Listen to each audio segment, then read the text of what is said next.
necessary to the security of a free state. The right of the people to keep and bear arms shall not be infringed. Welcome to another edition of Bearing Arms, Cam & Company. My name is Cam Edwards. Glad you're with me on the program today. Hopefully you had a great Independence Day holiday full of festivities and family and fireworks and all kinds of good food. It was a quiet weekend here on the farm, but that's okay. I'm all right with that. One of the kids was sick, so very low-key Independence Day, but such is life. All right, join us on the program here in just a moment or two. Cody Wiznooki is going to be with us from Firearms Policy Coalition Action Foundation. We're going to be talking about a number of things, the signing of the One Big Beautiful Bill and the lawsuits that were filed, I think even in some cases before the bill was actually signed, but certainly right after the bill was signed, taking on the National Firearms Act. So we've got two different lawsuits involving most every Second Amendment organization, at least a national organization, including the Firearms Policy Coalition. So we'll talk with Cody about that. We'll also talk about the FPC's call to reform, not disband, the ATF, to stop the merger between the ATF and the Drug Enforcement Agency, and the calls to improve H.R. 38, the Constitutional Carry Reciprocity Act. So a lot to talk about with Cody Wiznooki. Let's get started. Take a look and a listen. Cody, thanks very much for joining me on the program. Hope you had a happy Independence Day. Of course, sir. Thanks for having me. It was a good one. I hope you had a good one as well. Good. It was very low key here, but yeah, it was all right. And boy, a lot to talk about. So originally when we scheduled you, we were going to talk about the op-ed that Brandon Combs ran at Bearing Arms, talking about the warning signs, right? Why the proposed merger between DEA and ATF is not a great idea. But since then, we've also had the One Big Beautiful Bill signed. We finally know what the language is relating to suppressors and short-barreled firearms, any other weapons. Not everything that gun owners were hoping for, but a big step forward. And we know that the NFA itself is being challenged, right? Multiple lawsuits. FPC has not filed yet, but you will be filing, correct? That is correct. So let me ask, before we get to the merger, because I do want to talk about the merger, but do you think that what happened in this reconciliation bill, does this help make the case that the NFA is in fact unconstitutional and needs to go away?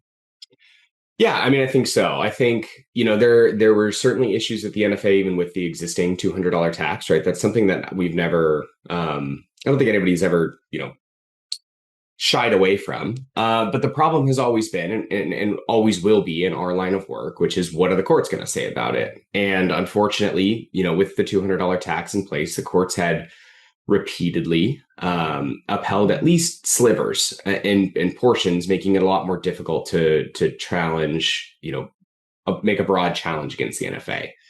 Oftentimes that's because these cases are coming up in criminal contexts. Soon, right? You were getting, prosecutions for unregistered machine guns or for SBRs, things like that. And in that criminal context, you get that difficulty like you saw in the Rahimi case, right? Mm-hmm. Where you get the facts that you get, and those sometimes will take you up to the court.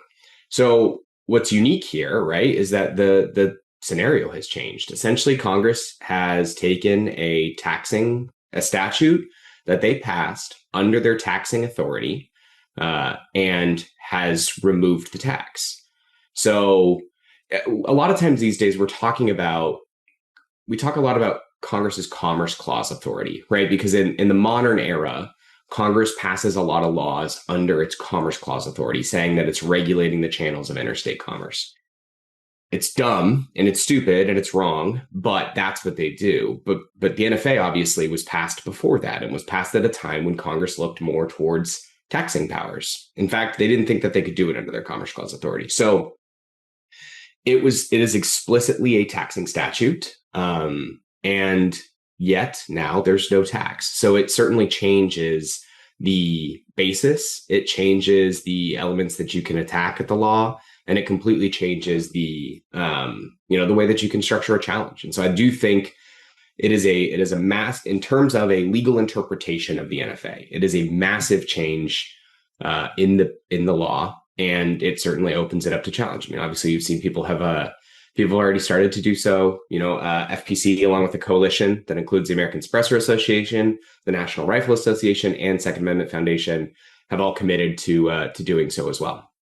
Yeah, which is, again, I've said this before, but I love to see the coalition building that's going on here, and virtually every major Second Amendment group, I think, on the same page. This is really good to see, and I hope that it does bear fruit. And as you say, I mean, we have seen some previous challenges, right? There's actually one case in the Fifth Circuit challenging, I think it was the machine gun statute, right? And the Fifth Circuit came out and said, this is fine. The DOJ took the unusual position of saying, hey, you know what? We actually disagree with what we said earlier, because earlier in an earlier brief under the Biden administration, they had argued that these items were not constitutional. I think it was actually suppressors, right? It was a suppressor case, not a machine gun case. That's our Peterson case. Yeah, so the Peterson case. So I'm counsel of record on that one. So that basically, the Biden administration argued that suppressors weren't even arms. So they weren't even subject to the Second Amendment's protections. Mm-hmm. And then further, even if they were, that the NFA's structure was constitutional. Now, we had originally asked for and the panel agreed with the government, which was disappointing to see, which was when we jumped in. And we asked the Fifth Circuit to review that case en banc, the full Fifth Circuit to hear the case. During that time, the government switched its position and basically said, oh, never mind. We agree that suppressors are arms, but the NFA is a minute burden on the exercise of the right, which is insane when you look at the actual punishments and scope of the NFA.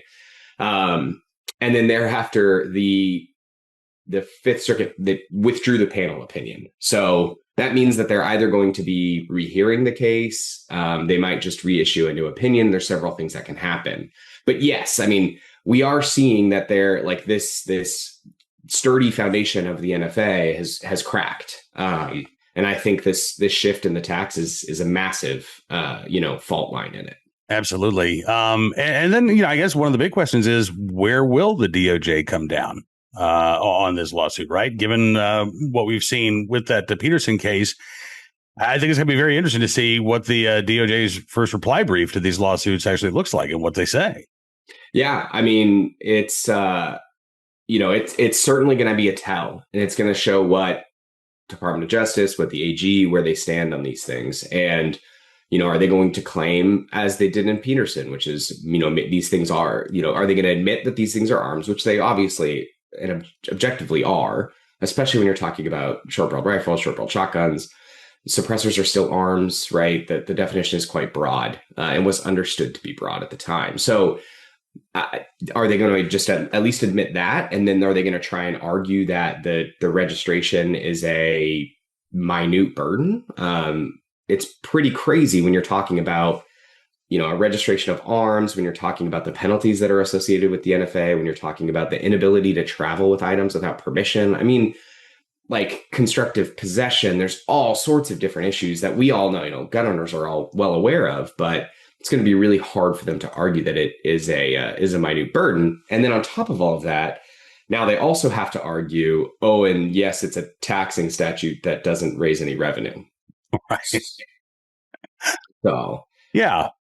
Well, fun times. We'll see, I guess, what the DOJ says here in maybe a little bit more than a month. I'll also be interested to see what, one thing that there's a reason I got into litigation. I don't trust politicians as far as you can throw them, actually significantly less far, because that would imply there's some level of trust whatsoever. But it will also be interesting to see what their response is, right? I mean, we litigate to litigate. I'm a lawyer through and through. And, that's why we fight in court. But it'll be interesting to see what their response is when you've got all of these lawsuits that come in now that you zeroed it out. Like, are they going to get their act together and change their position? Are they going to push something through? It'll be really interesting to see what the response is now that the gun community is so, on top of this issue, right? So many people are looking at this case.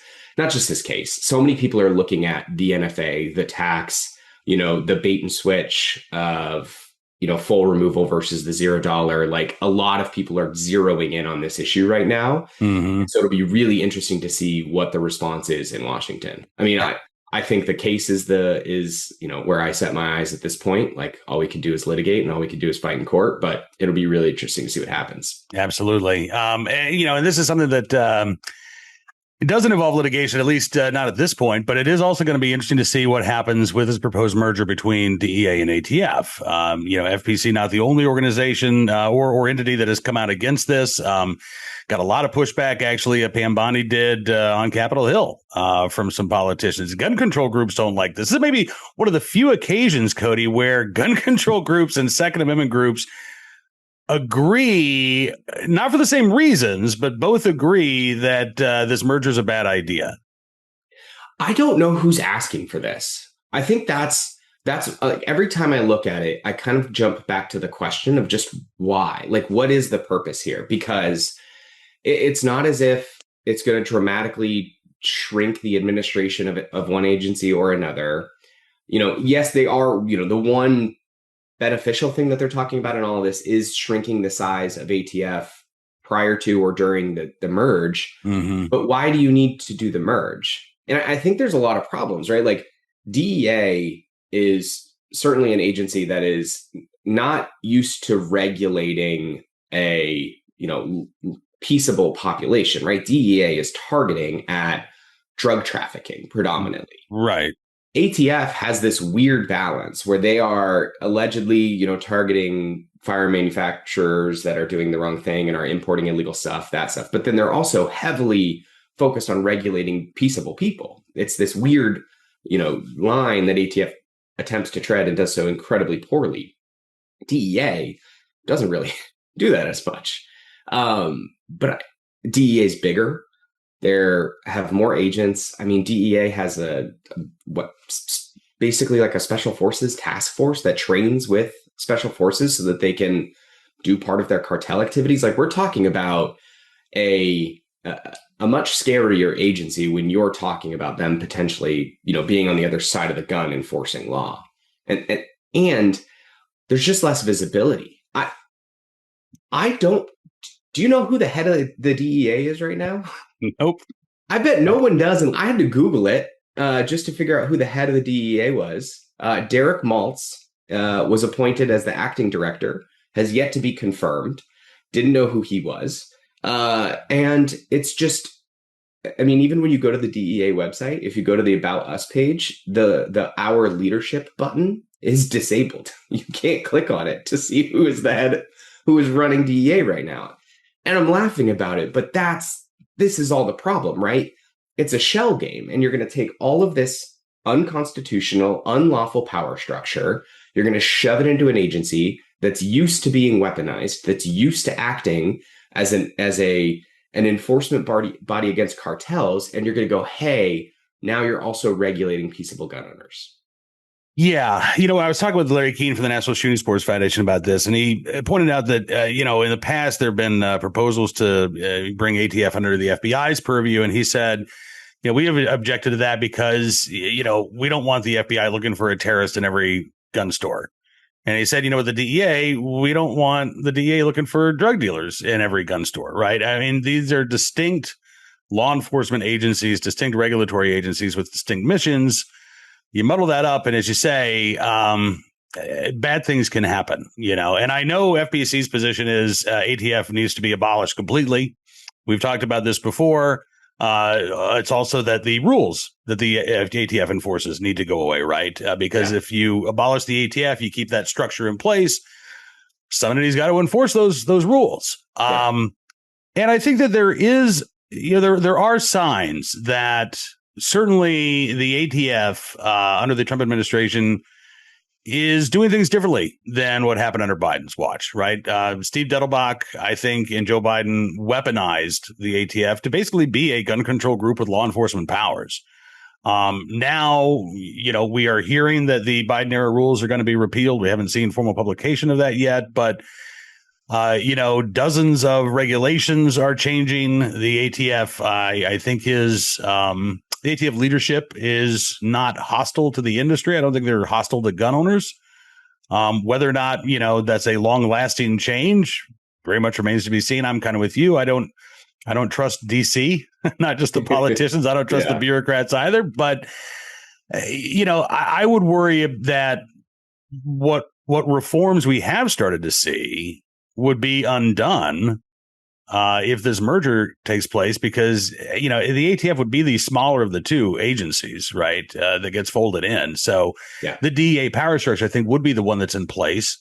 And as you say, that's not only do they have a combative relationship with the drug dealers, we presume that to be okay, but, from what I understand, they've got a fairly combative relationship with the pharmaceutical industry, with drug stores, because they have to check, compliance.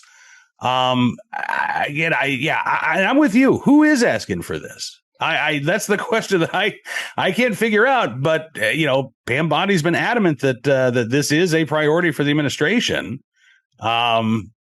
What is your advice? I mean, do we need to be contacting the Trump administration? We be contacting DOJ. We need to be contacting our congressmen and senators, because this can't happen without congressional approval, right? It's not that Trump can't just do this on his own via an executive order, right? I don't believe so. No, they're in their part, they're proposing this as part of budgetary changes and stuff. So I think that this would all have to go through approval. I think FPC has put out some guidance on that. You can go to firearmspolicy.org and go to their action page, and there'll be, guidance and suggestions on which way to go. I, of course, am at FPC Action Foundation. And so I don't advocate for or against anything. I just tell you what it's going to look like if it happens. And so that's the big thing here when you're talking about this is it's going to tie up. All this news has come out about ATF looking at, doing all these regulatory changes, reviewing a bunch of Biden era stuff. It's hard for me to imagine that the agency will be able to continue to do the right thing unperturbed if they're also dealing with a merger, right? You're going to spend years dealing with the questions you're asking are great ones that don't have answers, right? Whose power structure is in place?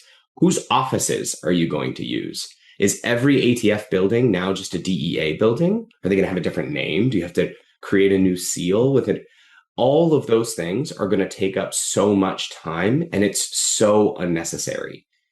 When you're talking about dismantling a unlawful and unconstitutional power structure, do that. Focus on that. Don't focus on what bureaucrat's name is. It probably cost $1 million for DEA to figure out how to re-enable their Our Leadership button on their website. I probably just let them know that now this is going to come up in some budget reconciliation, and I just cost us all 20 grand. But that isn't, what is the purpose of this?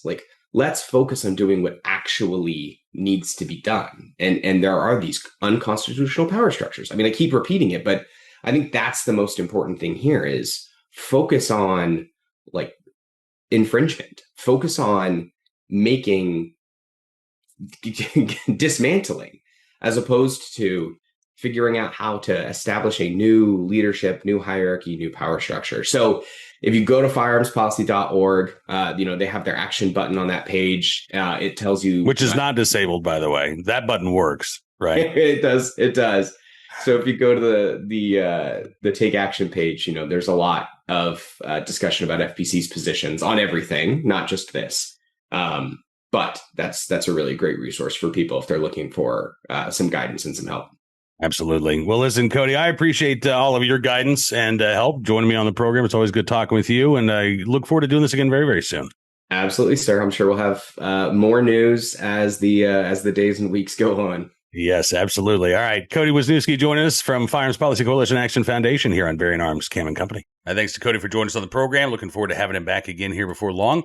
Right now, let's turn our attention to today's armed citizen story, our good deed of the day, and our recidivist report. We'll start there.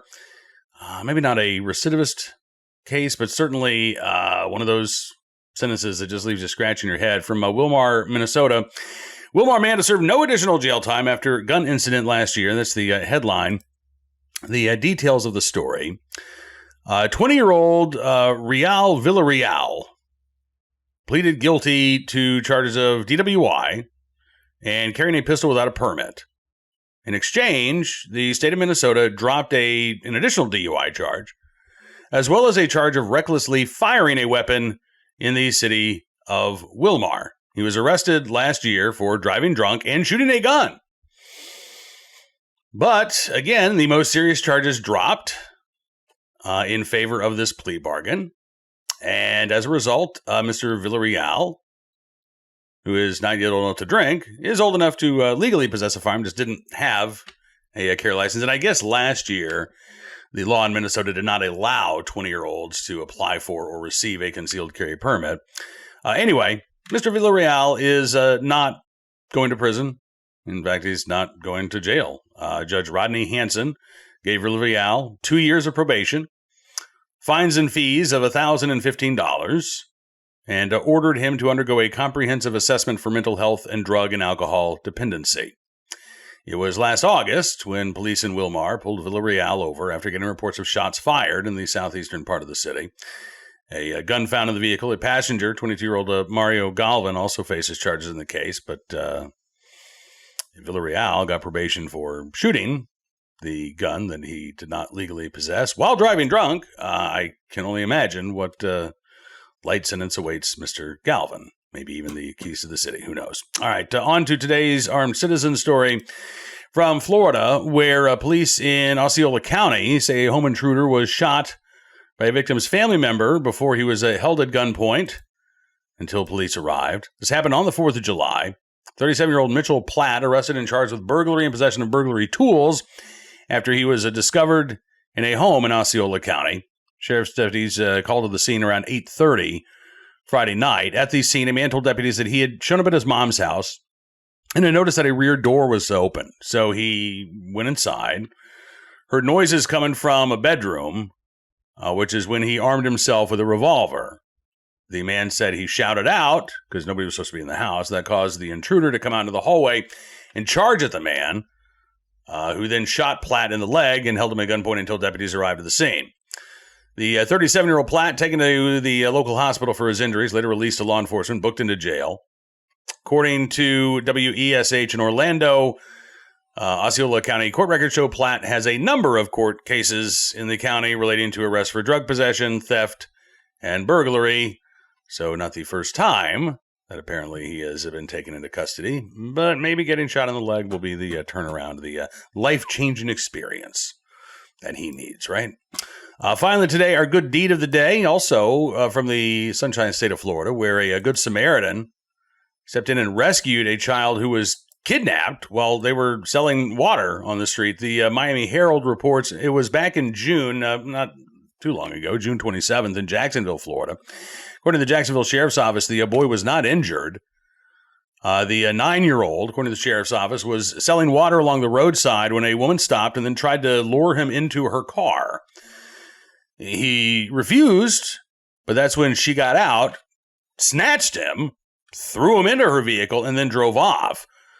Sheriff's Office says a family friend of the victim saw this as it happened and followed the suspect's vehicle. When it stopped, the witness, quote, acted quickly, removing the child from the car and then blocking the vehicle until officers arrived. 22-year-old Micaiah Williams was arrested at the scene. The 9-year-old boy safely returned to his family. Williams has been charged with felony kidnapping. And according to the Miami Herald, the details of a motive not released, nor did the Sheriff's Office release the identity of the boy's rescuer, which is fine. That person didn't commit a crime. If they don't want to be publicly identified, they don't have to be.